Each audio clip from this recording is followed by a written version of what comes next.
রাজবাড়ী পৌর শহরের বড়বাজার খলিফাপট্টি নামক জায়গায় জেলা আওয়ামী লীগের সহসভাপতি এবং সাবেক পৌর মেয়র মোহাম্মদ আলী চৌধুরীর নেতৃত্বে আওয়ামী লীগের নেতাকর্মীরা লিফলেট বিতরণ করতে গেলে বিএনপির উপস্থিতি টের পেয়ে পালিয়ে যান বলে নিশ্চিত করেন জেলা বিএনপি।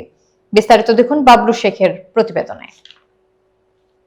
5 ফেব্রুয়ারি রোজ বুধবার বেলা 12টার দিকে আওয়ামী লীগ নেতা সাবেক মেয়র মোহাম্মদ আলী চৌধুরীর নেতৃত্বে লিফলেট বিতরণ পরিচালনা করার খবর পেয়ে জেলা বিএনপির সাবেক সাধারণ সম্পাদক হারুনা রশিদ হারুনের নেতৃত্বে বিএনপির নেতাকর্মীরা ঘটনাস্থলে পৌঁছালে আওয়ামী লীগের নেতাকর্মী সহ সাবেক মেয়র মোহাম্মদ আলী চৌধুরী পালিয়ে যান।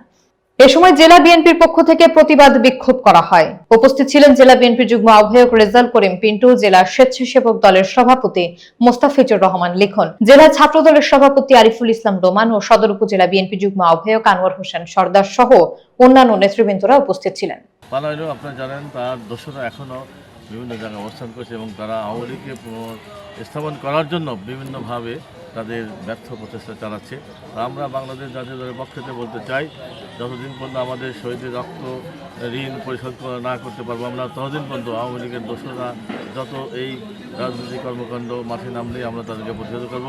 এবং আমরা শুধু তাই না, যেসব দোষরা বিভিন্ন মামলায় জড়িত, অস্ত্রবাজ, যারা বিভিন্নভাবে জনগণকে হয়রানি করেছে, আমরা তার প্রতিবাদে সবসময় জেলা বিএনপি ইনশাআল্লাহ সজাগ আছে।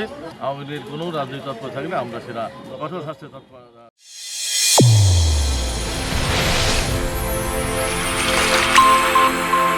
চ্যানেল A1 হৃদয়ের স্পন্দন।